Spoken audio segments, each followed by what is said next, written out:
Hey, welcome everyone to the Global Justice Center's Almost Every Monday program. Today, we are very happy to have Lee Ragsdale and Erick Nava Palomino, who are going to talk about their own lived experience of incarceration and deportation. Very timely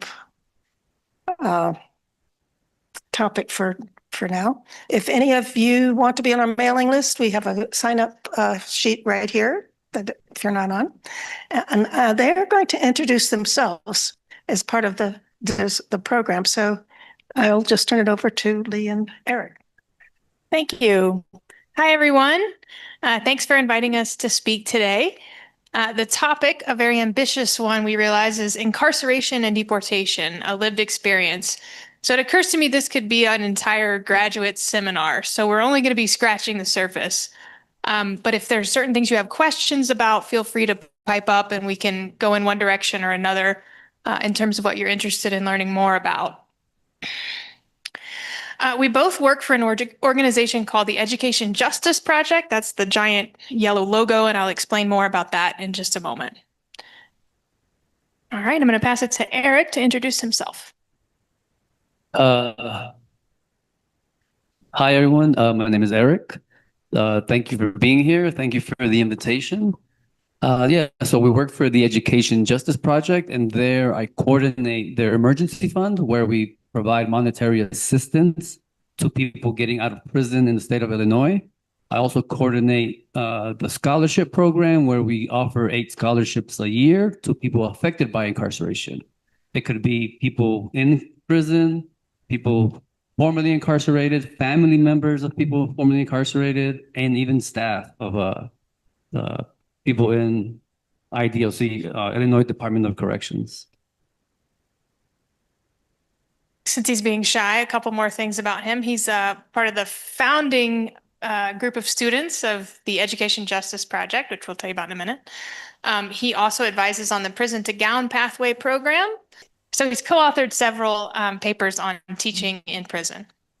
Okay, so a little bit about me. I'm his wife and also the co-author of a book that we're going to talk to you about today called A New Path, A Guide to the Challenges and Opportunities After Deportation.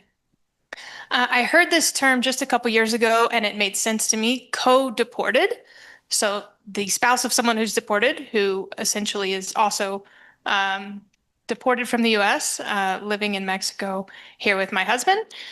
He's originally from Michoacan, where we have a home and where we run an animal rescue, hence the dog photo. But we've been living here in San Miguel for the last 2.5 years. Here is a photo dump, which I thought might be fun. Yeah? Okay, so here's a photo dump. This is Erick and I in Danville Correctional Center, where he was incarcerated and I was teaching as a grad student. The second photo is our first picture together outside of prison in rural Michoacan. Here we are in our Mexi Pets Schwag, the animal rescue organization that we founded, and a recent family photo with Erick's mother, niece, and nephew. I threw in a nice wedding picture and our recent 10th anniversary picture. So just wanted to share those with you to personalize things a bit. So this organization we keep talking about, it's called the Education Justice Project. These are some of our students. They're men who are incarcerated in a medium security state prison in central Illinois called Danville Correctional Center. So we are principally a college and prison program. So we offer upper division courses from the University of Illinois to about 75 students at that prison. Anything you want to share about EJP? Well, aside from bringing higher education to prison, what EJP also did was give us tools while incarcerated to create programs in the prison. For example, I co-founded a program called Language Partners, where university professors came into the prison, taught us how to be English as a second language teachers, and then we started a program and started teaching the men in the prison that couldn't communicate in English. That's one of the programs we started there. As I mentioned, or maybe I didn't mention, we're based at the University of Illinois Urbana-Champaign, which is the flagship campus of the University of Illinois system, about 2.5 hours south of Chicago. And we don't only have the college and prison program, which in and of itself is pretty robust. It includes 12 programs, including a computer lab, a mindfulness discussion group, language partners, academic advising. And if you're familiar with the politics of college in prison, which I don't expect you to be, in 94, you might remember the crime bill that Clinton passed. That took away Pell Grants for incarcerated students. And so hundreds of college and prison programs shut down overnight.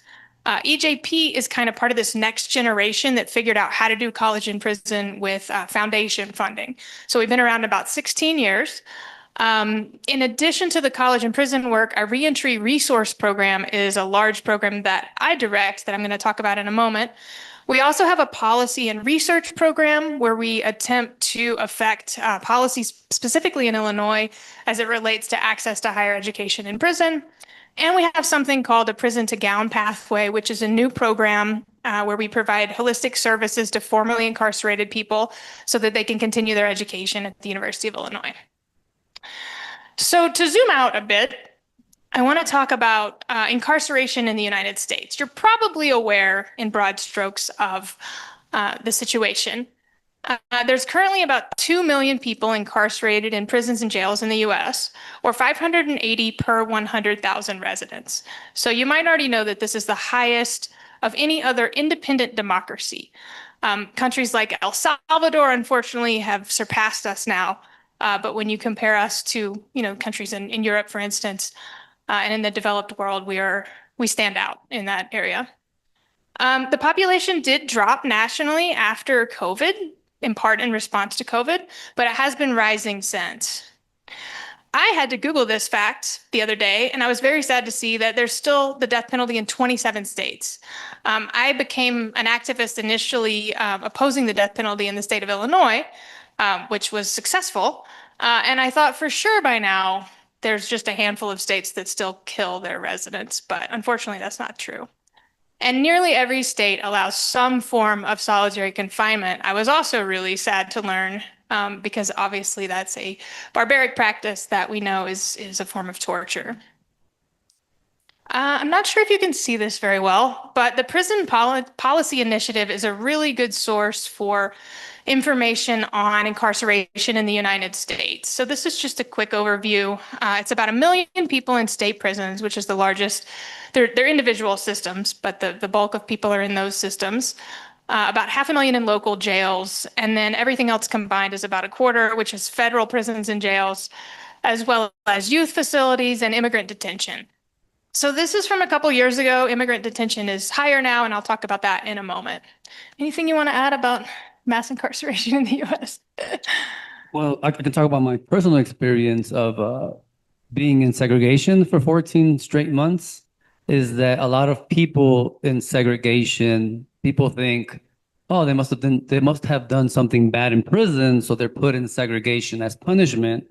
But in my experience there, majority of the people in segregation, and I'm not a doctor, but people are mentally ill and they need help, but they're not receiving it, so they keep them in segregation for years. Thanks for sharing.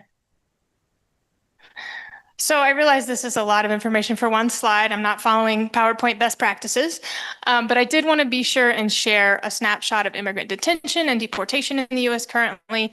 We have an immigration attorney here, so feel free to pipe up if any of this needs amending.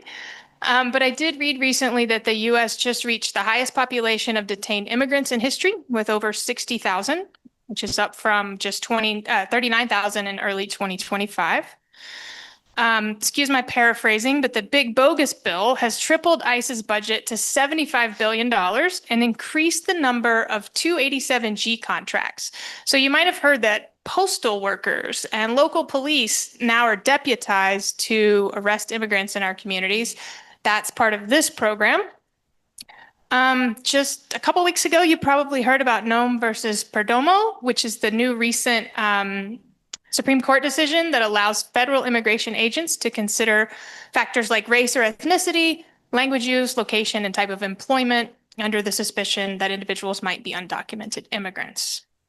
And then you may have heard of the Laken-Riley Act, which mandates the detention of certain immigrants accused of crimes without an ability to ask for release while their case is pending. Anything else, immigration attorney, that we need to focus on in terms of just what's been happening in the last little bit? It's all unconstitutional and illegal, according to Rebecca Eichler, immigration attorney. Thanks for adding that in. Anything you want to add about immigration statistics or snapshot in the US? No. So sometimes people think, okay, you're a college and prison program. What are you doing talking about immigration, or what's the connection? And this is kind of a simple list, but I just wanted to articulate this. You know, what is the connection between the criminal legal system and immigration? I think people who are concerned about incarceration and people being deprived of their liberty need to not make a distinction between the two, right? Because both involve separating people from their families and communities, which is destabilizing to communities, and depriving people of their liberty. Both limit access to information and education for people on the inside. So this obviously is of concern to people who want access to college and education in prison. You might have heard of GEO, the private prison corporation. So I'm probably telling this story out of order. I should say we produce materials for people who are incarcerated and deported. One is a prison reentry guide and the other is a deportation guide. Their education coordinator called me last year and said, we have a lot of people in detention. We want not just the prison reentry guide, we also want the deportation guide. And he went and asked his supervisor, and they came back and said, no, we don't have, in our contract, we don't have to provide any educational materials to detained immigrants. Tell them we don't want the books. So it was horrifying to me to hear that because their contract didn't specify it, they weren't going to provide any education to, or even not just, you know, we're not talking about courses here. We're just talking about resources and books to people who were detained in their prisons. This obviously could also be another graduate seminar, but both systems aim to solve social problems. I would argue neither is doing that very well. And there's also this idea of crimmigration, right? That the two systems are merging in a sense. So you're probably aware that there's this kind of hyper criminalization of immigrants right now, which I think is used to justify a lot of times the detention and deportation of people. And there's also often immigration consequences for people with criminal records. So for instance, Erick hasn't shared a ton about his story, but because he was born in Mexico and then accused of a crime that he did not commit, he was deported after that incarceration.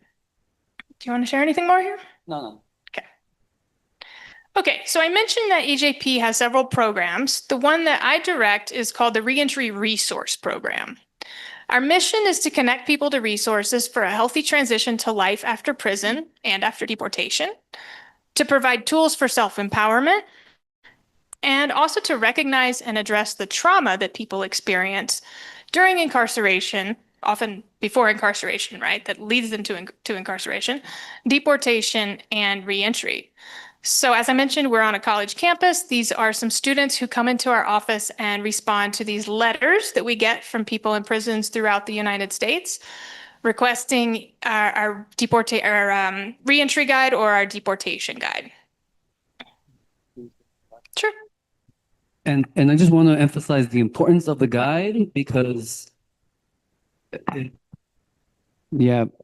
the importance of the guide is because a lot of people in prison and a lot of people getting out of prison have never seen the internet. So a lot of people tell them like, oh, don't worry, when you get out, go online and get your ID or apply for a license or look for housing or monetary assistance. But nobody ever stops to think like, they didn't have cell phones when this person was before incarceration. This person has never seen the internet, never had a laptop. So for something that we take for granted, like smartphones and computers, laptops, this technology, this is the best for them in the moment because they're preparing before they get out and they have a better idea and understanding of how to go about engaging in a world that doesn't exist, that they don't know. Thanks. Yeah, I looked it up the other day. Illinois still has someone in prison since 1964. So imagine trying to transition to a healthy existence after being incarcerated for so long. So this is a bit about what we produce. The Illinois and National Prison Reentry Guides are called Mapping Your Future. College and prison programs increasingly are asking ourselves, how do we want to support students after they graduate from our programs and after they're released from prison? Some provide counseling, some provide individual academic advising post-release. What we decided that we would do is produce a resource. And the reason we decided to do this is because our students asked us to. They said, like Erick mentioned, when they were released from prison, they were given 4 pieces of paper stapled in the middle, Xerox so many times that you couldn't read it, of resources from the 90s. This is what the Illinois Department of Corrections would give to people as they were being released from prison. And they said, hey, y'all are professors and grad students and writers and researchers. Why don't you put something together? So we started doing that in 2015. So this blue book up here is now our 10th edition of the guide. I didn't bring a copy, I don't know why, but it's about the same size as our deportation guide. It's super comprehensive. As Erick said, people are locked up for decades and need all kinds of information, how to sign up for benefits, how to get your ID, how to reunite with your family, how to use a credit card. There's even a section where someone recounts their experience of using a debit card in the grocery line and how stressed they were, and everyone behind them was like, "What are you doing?" It's like he's writing a check or something. So all kinds of advice and information about re-entering after prison. We realized several years into producing that guide that we had students who were being deported after incarceration.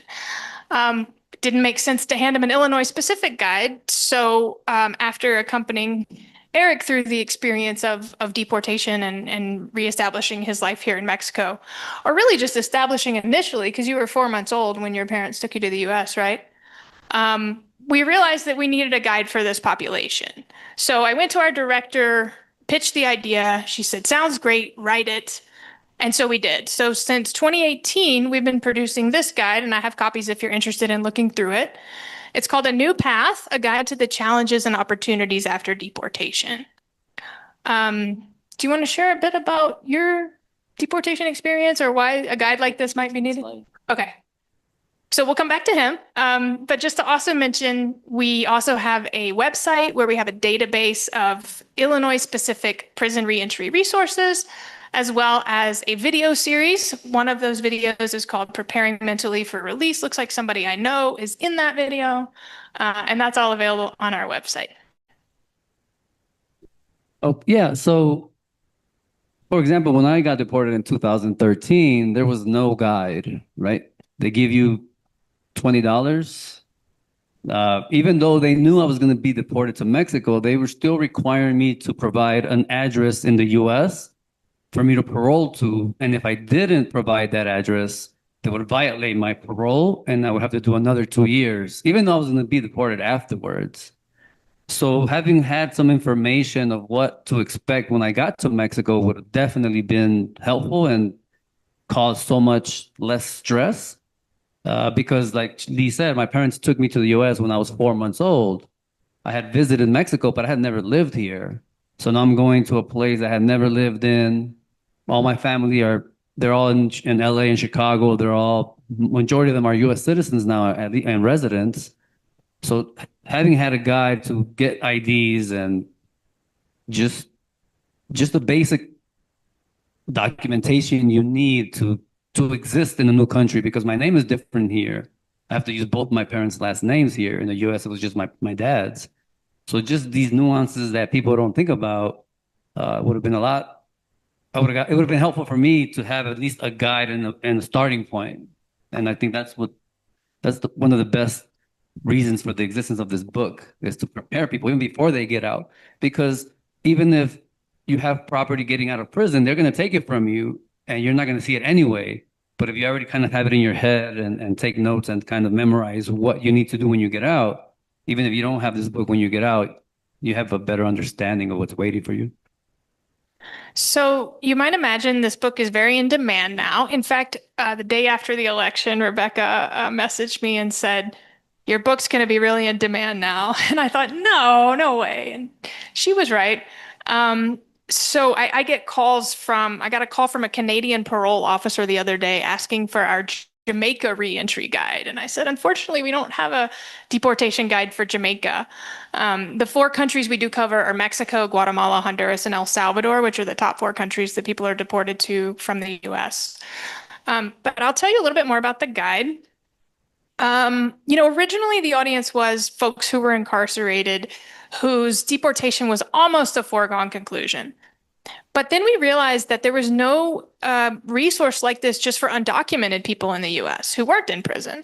And so we rewrote it for a wider audience, and we felt compelled to include information on know your rights, how to interact with ICE, how to plan for deportation, which, frankly, those existed. There are plenty of know your rights and deportation planning resources out there, but I've seen very few related to what to expect with the detention and deportation process, how to navigate life in Mexico and Central America, as well as a connection to resources in those countries. So we took that on. Oh, this is from Rebecca and I's presentation. I think you wrote this part. It includes things like red cards, which we don't really need them here, but I do have some in my bag in case anyone wants to see them. These are the cards that immigrants can carry with them and show to ICE if they're approached by ICE in the United States. We also talk about deportation planning, as I mentioned, gathering important documents. This is really painful to think about, but people need to designate a caregiver for their minor children in case they're picked up by ICE.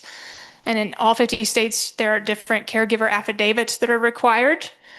We encourage people to write down and memorize important phone numbers like that of an immigration attorney, but we have heard of cases recently where people aren't even allowed a phone call. So now what we're suggesting is that you have a buddy that you check in with daily, and if you don't check in with them, they call your attorney.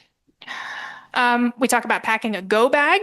So when Erick was being held pre-deportation at Broadview Center in Chicago, I was able to drop off a backpack. It's kind of silly because I put shampoo in there. Wanted him to be extra prepared, but he was able to share that with some people who did have hair. Okay, so we also talk specifically about what to expect with the detention and deportation. So folks in Illinois, for instance, are usually dropped off at one of 2 points that are in common with the Texas-Mexico border, whereas someone in California would likely be dropped in Tijuana. They don't tell you where they're going to deport you to, I should say, so that you don't plan your return. So we try to give people as much information as possible so that they can feel a little bit more empowered and informed about the process. Erick was dropped at the border at night.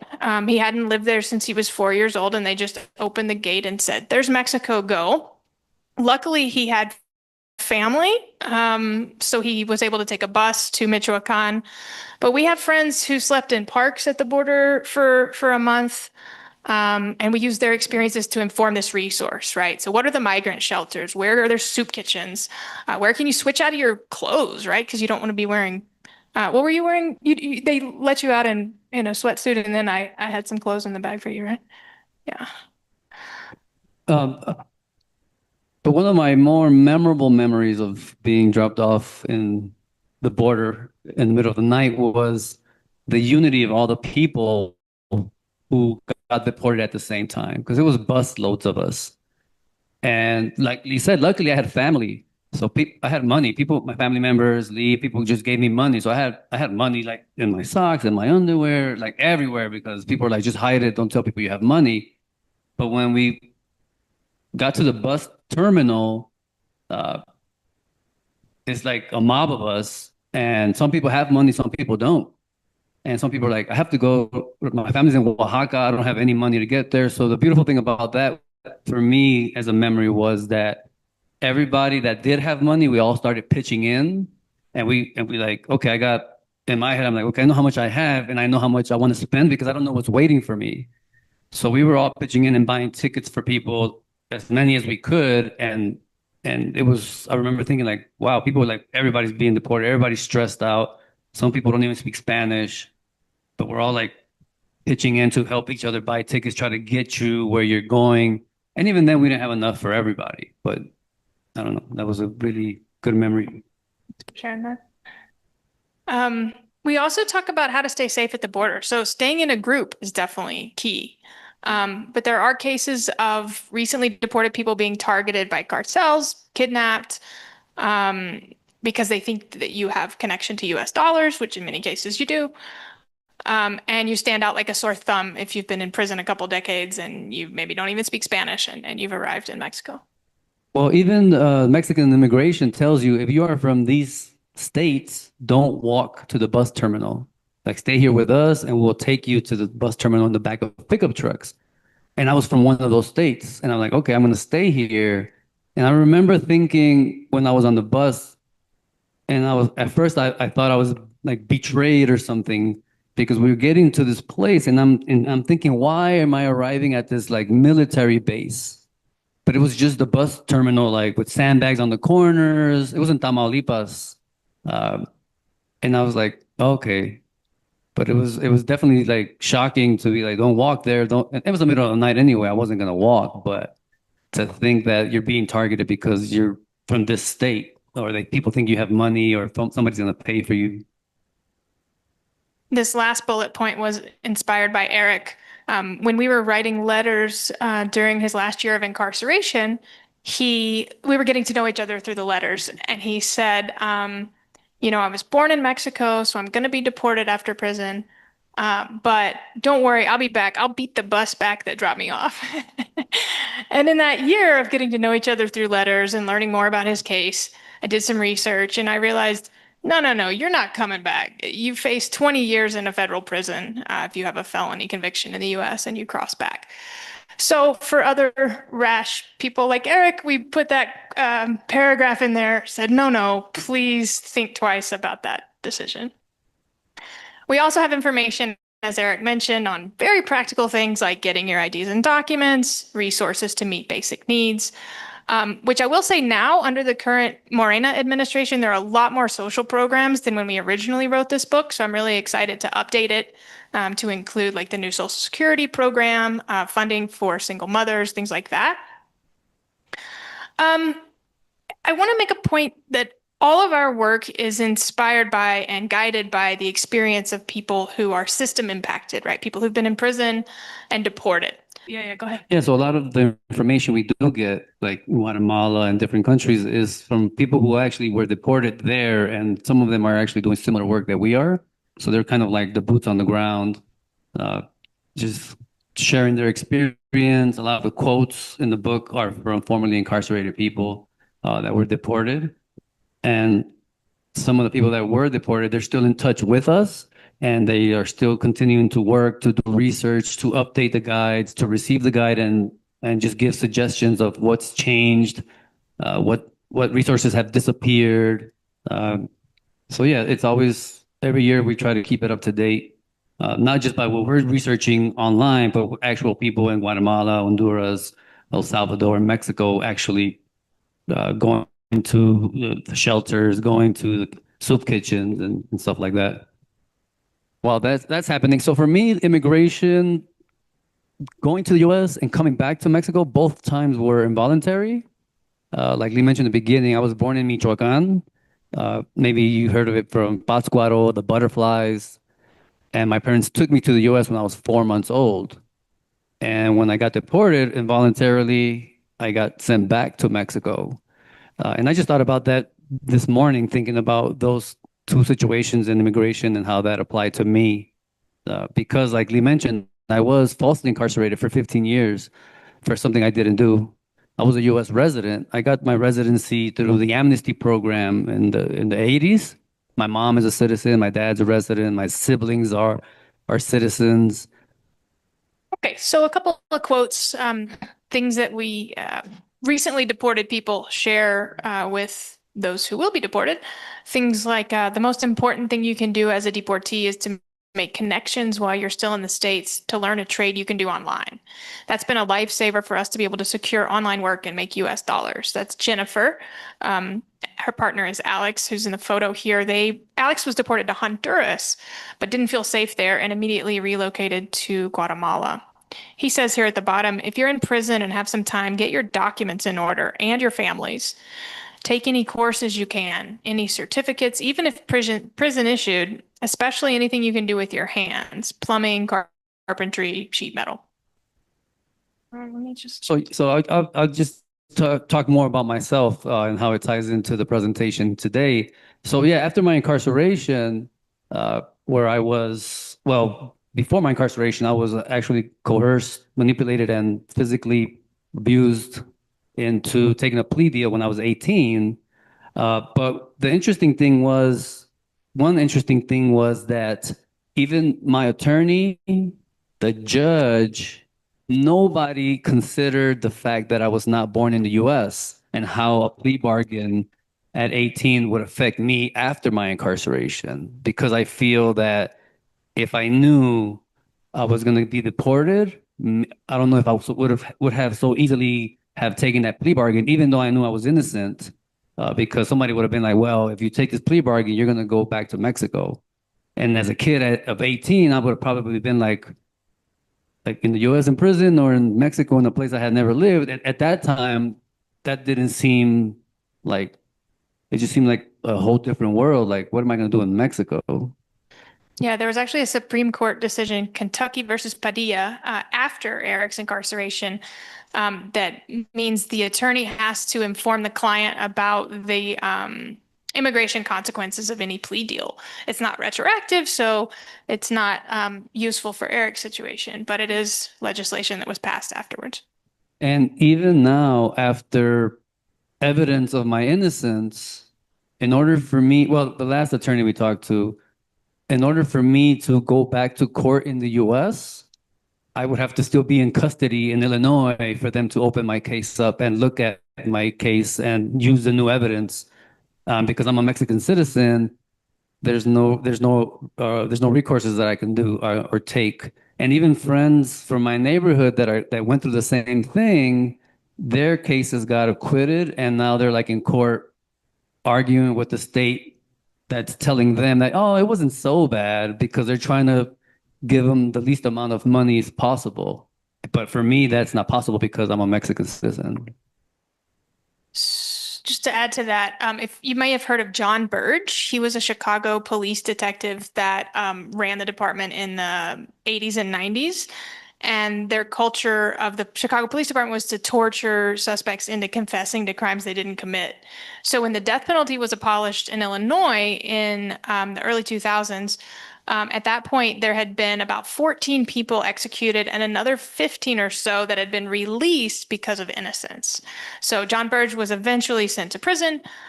Several other Chicago detectives' cases, like Reynaldo Guevara, were all systematically reopened. The detectives on Erick's case did not have other accusations of misconduct, and so his case wasn't among those systematically reviewed.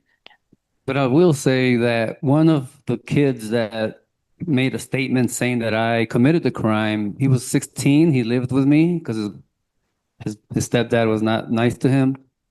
And I mean, like really bad. And he barely spoke English, but he had like a 35-page confession in English and signed without his parents being there. There's a lot of wrong with the case. Our current attorney, to quote her, said, "Your case was total bullshit."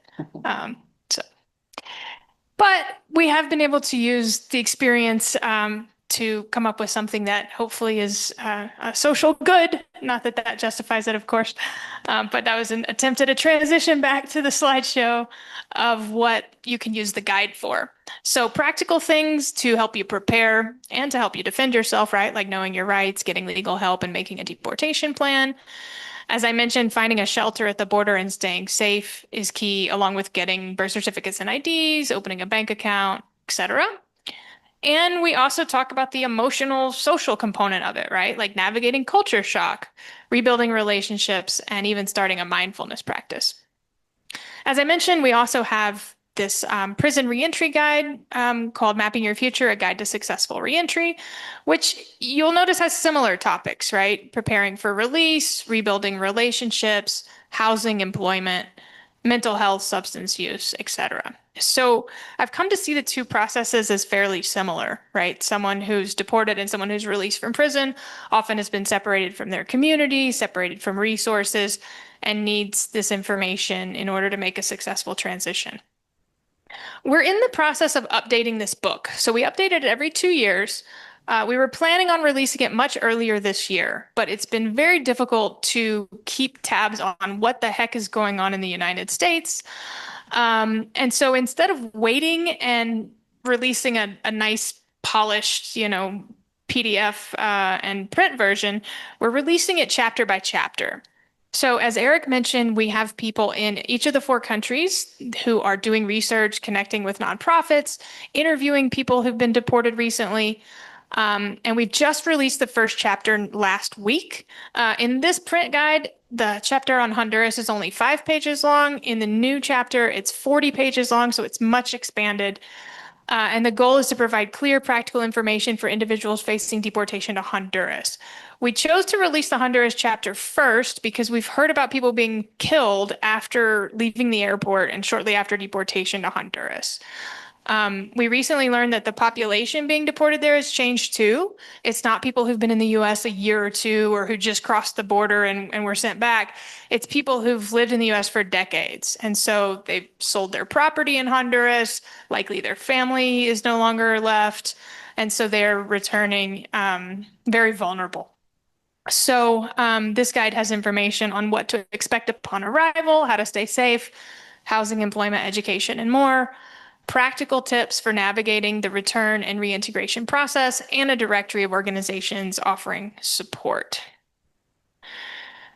Before I talk about upcoming events, is there anything more that you wanted to share? Then we can also open it up to questions.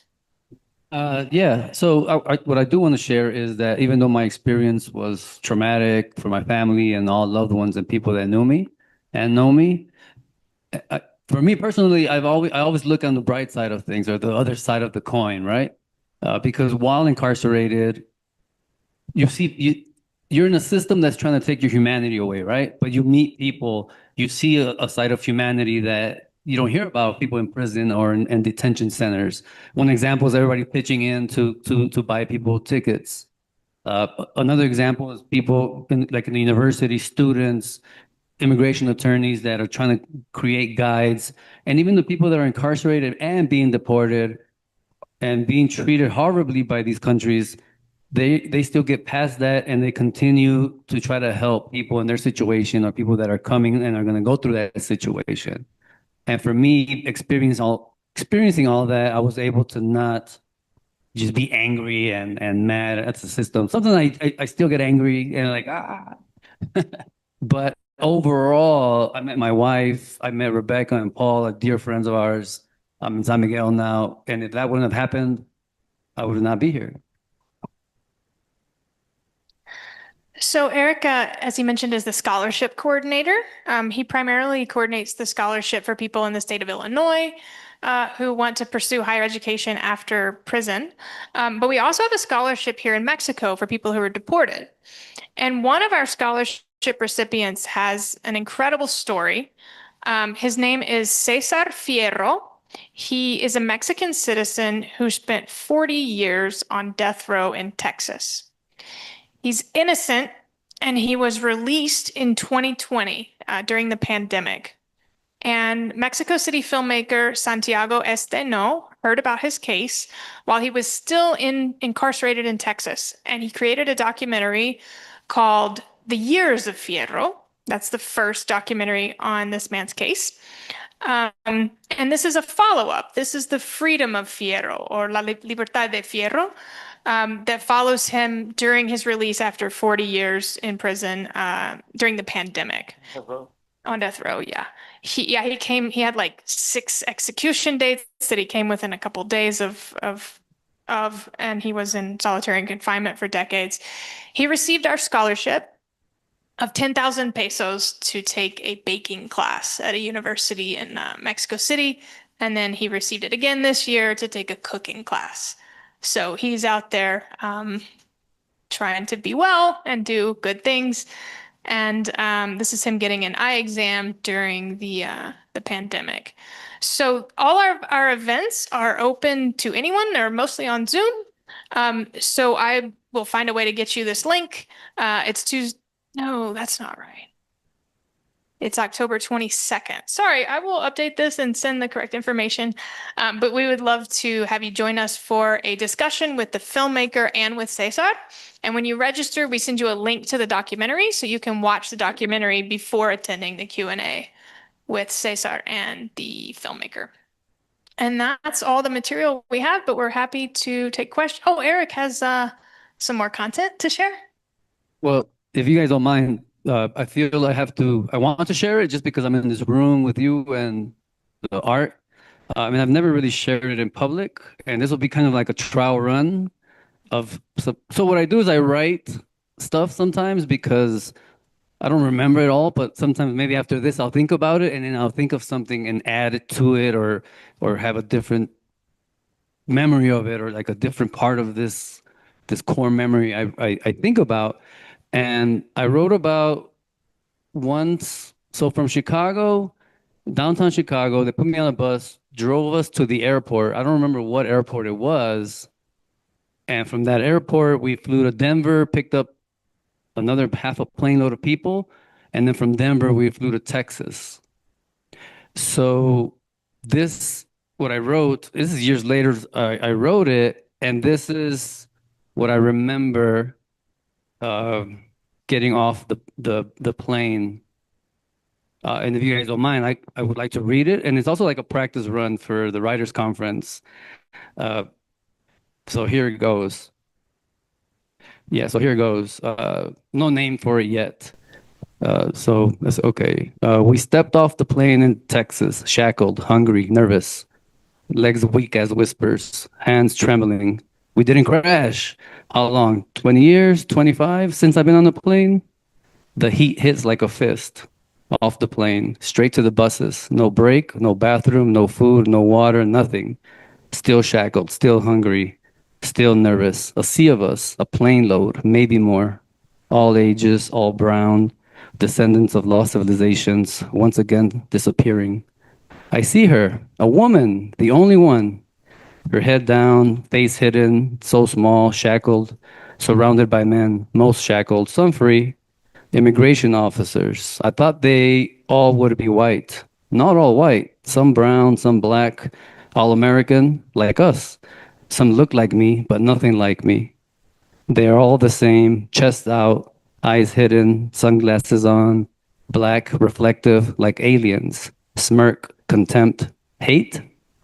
I see us in those pools of blackness, nothing else but us. I don't think they see us. They can't. They won't really see us and still do this. We climb on the buses like a field trip, but no zoo at the end, no excitement, no youthful energy, another lifetime, bright future ahead of us, wrapped in chains, closed windows, grates, two to a seat, sometimes three, sweating, we smell, stink. 3 buses of us, maybe more, definitely more. Where did she go? She must be on one of these buses, still surrounded, still shackled, head down, invisible. The buses rumble. I forgot how gasoline smelled. Strong, familiar, like Dad's old car, like Chicago, like home. We drive off, nervous silence. It's hotter now, stuffy, like bullpens in the county jail. Then chaos. Some scream, some cry, some bang the windows, some grasp for air. I am tense, aware, ready. I haven't pissed since Chicago. Damn, we smell. Still shackled. How long has it been? Buses slow down, stop. No rumbling, we arrive. Where? All I see are fences, barbed wire. Reminds me of Stateville's maximum prison yard. When did it get dark? Shouts rise. Did they ever stop? More banging. Someone passed out. Man, I gotta piss. How long have we been here? We arrived a while ago, still shackled, hungry, aching, back tight, ass numb, still on this damn bus, windows sealed, welded shut, grated, suffocating. Finally, the door opens, deep breath. Is it freedom? Of course not. It smells like dirt, like smoke. What's burning? We get off the bus, shackles rattling, sweating, grunting. air cool but heavy, mouth dry, thirsty, scared, fences everywhere. They heard us, single file.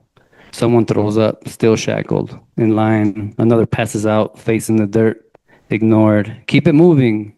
We shuffle towards the fence to an open gate, single file, closer now to the fence, closer to the end, one-way trip. No coming back, legally anyway. The aliens laugh. Are they laughing at us? At what awaits us? What do they know? The line moves, feet shuffle, shackles rattle, cuffs come off. It's my turn. I look down. Aliens much shorter than I thought. Pity behind those black pools. The shackles fall away. A pile of them, hundreds, thousands.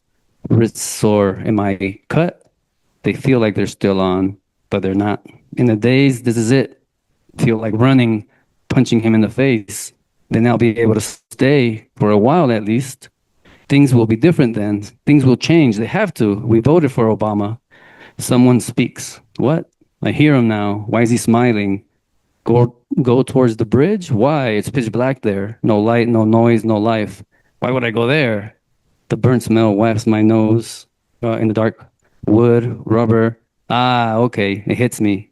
Then I see it. That's Mexico, where I was born, where they took me from. I was 4 months old. That's not home, where all my family is. That's home. Chicago, the U.S., the land of the free. Yeah.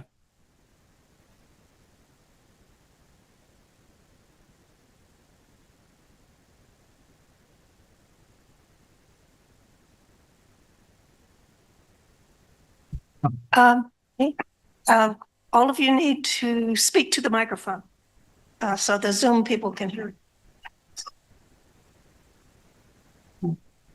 My question is whether you know if people who are being deported today are going through the same experience that you have, or what you might know about what's happening with the current deportations, specifically the guy that you and I talked about, who was deported to Somalia. Yeah, thanks for that question. So you might be familiar, you might have heard of the Mexico Te Abraza program. So many countries now are setting up more formal operations to receive people back to their countries because of the sheer number. And the Mexico program is called Mexico Te Abraza, and they have reception sites, I think, at 12 different points along the US-Mexico border. They're tent cities, basically. The problem that I've heard with them is that in some cases, the person is not freely offered the services, but forced to stay in these facilities, at least for a few days, which, thinking about Erick or someone, after a long period of incarceration, you think you're finally free when you cross the border, and then you're reincarcerated by your own country is obviously highly problematic. But apparently that was what was happening initially, and now it's a little bit more streamlined. People are offered meals, shelter, but there are a lot of really irrational policies, like they buy you a bus ticket to your place of birth. But maybe the person's not going to their place of birth. Maybe they're dropped off in Tijuana and they have a friend they can stay with in Tijuana, but they're forcing them to get on a bus for Oaxaca or whatever. So we've heard about lots of problems with the rollout of this program. But my understanding is people aren't even allowed to just freely walk across the border. Like the Tijuana particular crossing, the main door is shut, and they're like sent into a different space where they're processed by Mexican immigration authorities. You mentioned the man who was sent to South Sudan. So, the U.S. is deporting people to prisons in El Salvador and South Sudan. I got a call from the Secretary of Exterior Relations in Mexico City the other day who let me know about someone who was just repatriated after being sent to South Sudan, the first Mexican citizen. And I'm like, why are you calling me? But he said, can you help him get, psychological services, relocation, because he's in Michoacan. He was in a Florida prison for 22 years. He's got a neck tattoo. Michoacan has a lot of cartel violence. They're like, can you help get him out of here where he can, live the rest of his life in peace and not be plagued by that violence. And luckily, I was able to connect with an organization called Justice in Motion that helps people post-deportation They're an incredible organization. They have 15 offices, or it's called their Defender Network. So they work with people in Mexico, Guatemala, Honduras, and El Salvador. An attorney in the U.S. can refer a client who's been deported if they believe their rights were violated during the detention and deportation process, or if the person has a pending labor lawsuit in the United States. And then these networks will connect with people. So Chuy is his name. He called me yesterday to say, Hermana Irma, Sister Irma, who's a Catholic nun who's a human rights defender in Michoacan, was coming to his house and was going to meet with him and assess his legal situation and all of that. So that's a little bit about people returning to Mexico. Are there people like you in other states working with a similar program? A similar program like this, not that I know of. There are some college and prison programs in Mexican prisons, if that's what you mean. There's also informal networks of people who've been deported.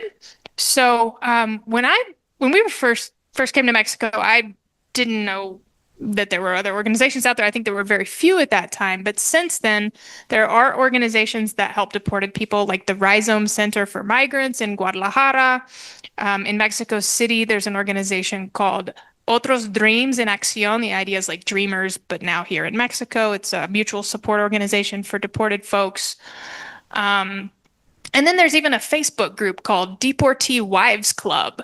That has blown up. There's a South of the Border Sisters Facebook group and Casa de los Dreamers, where people are constantly asking questions. In fact, just twice this week, I've spent my evening texting with a woman whose husband was incarcerated or detained. Actually, two of them in the last couple of weeks, both going to Michoacan, where we have connections. His aunt was able to hire one of them, and the other one is still in detention. So I was talking her through, what Michoacan's like, what to expect. She's never been to Mexico before. So there's kind of more of those informal networks, but a handful of formal organizations too. Okay.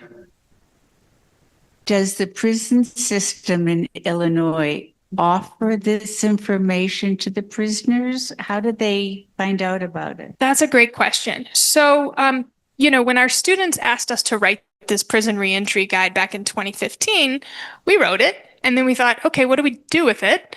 So we'd send it to all the prisons. And, we go into one of the prisons to offer classes. And, sometimes we'll see a box of the books in a broom closet. And we're like, all right, this is not great. But with it, there's also some resistance, as you might imagine, to, these lefty professors coming into the prison universe or coming from the university and challenging things. But that all shifted during the pandemic because the Illinois Department of Corrections needed to release a number of people during the pandemic to lower the population, and they didn't want to be accused of releasing them with no, recourse or information. So our relationship significantly shifted in 2020. They called us and said, we're going to be releasing a lot of people. Do you have any resources for them? And we said, well, we've been producing this for 5 years. It's in your broom closet.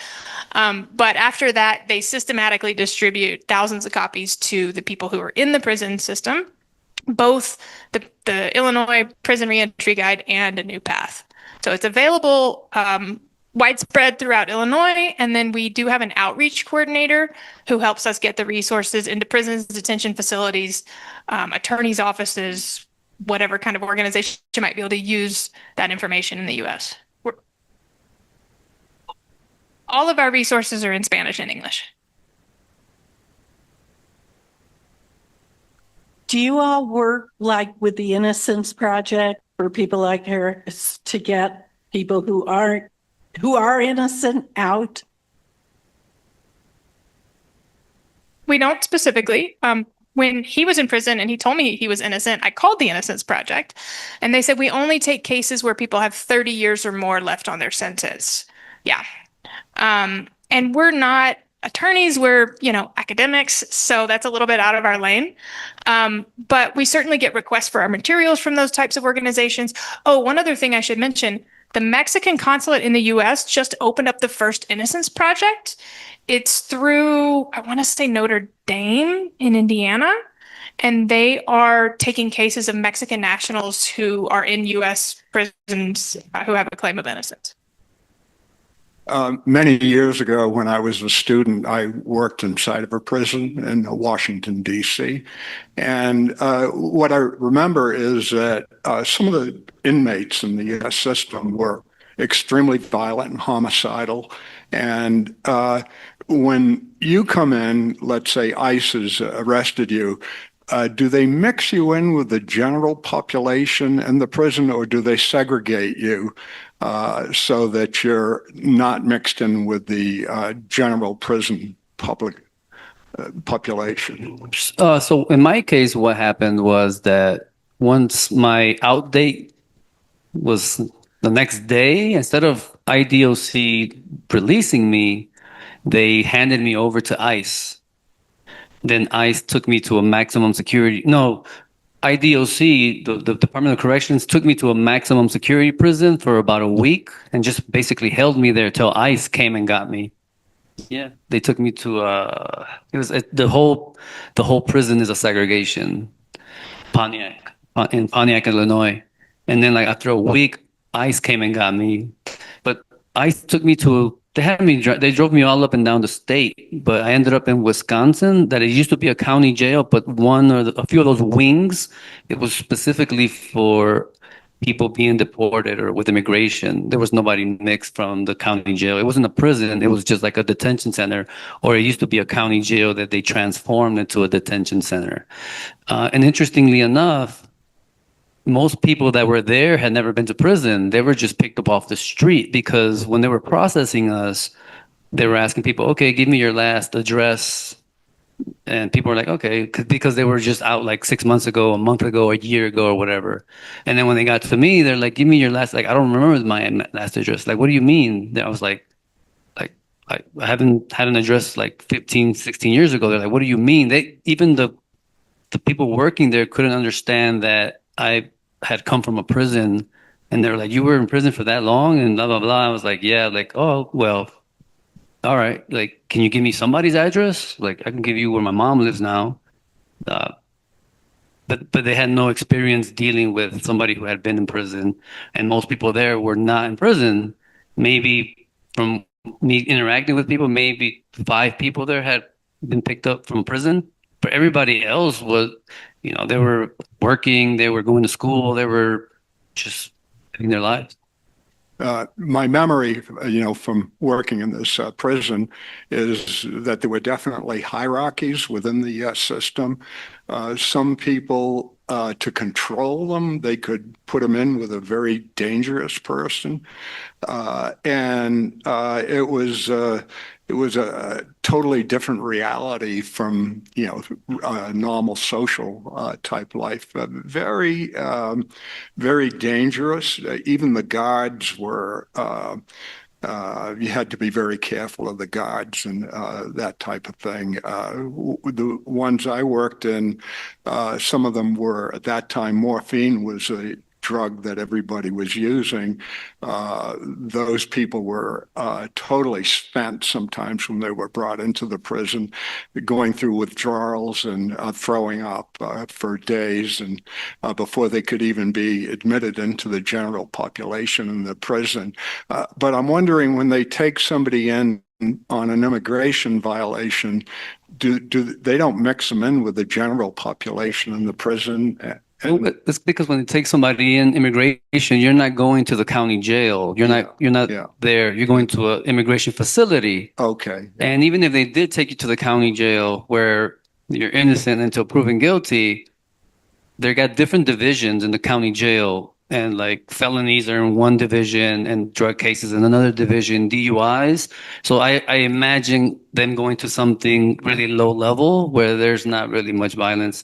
And I feel that's a misconception also about, I went to prison when I was 18, and I went to like a maximum security prison. And don't get me wrong, there are violent people there, but for the most part, people are just insecure, underdeveloped men who are growing up in prison.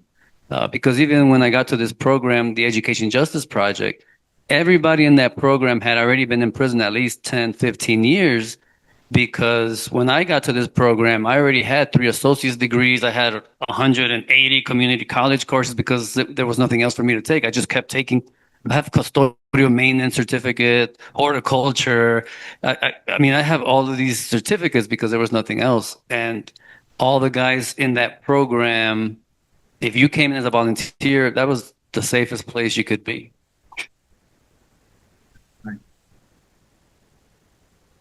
And I do want to clarify one thing also, that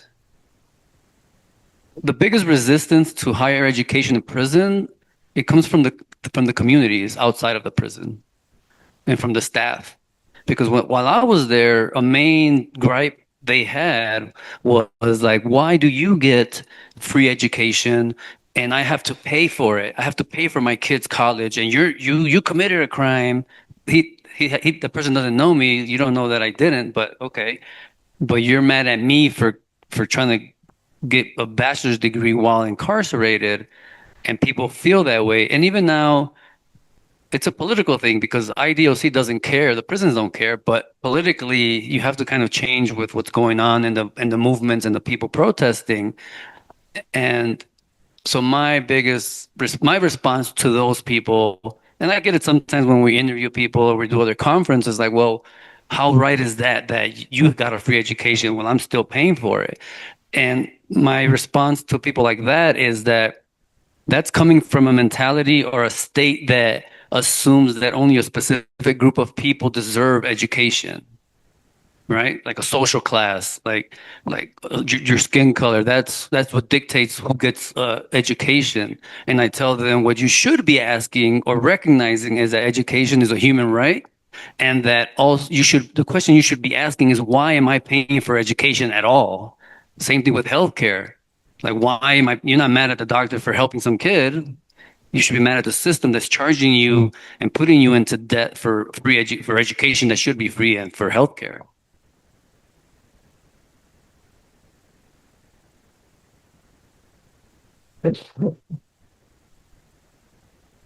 Thanks, everyone. This was a nice way to spend an afternoon, even though it's a really heavy topic. Obviously, listening to thousands of people in the U.S. daily. So I'm glad that you were able to come learn a little bit more about it and help resist, right? Thanks. Thank you, Lee and Eric.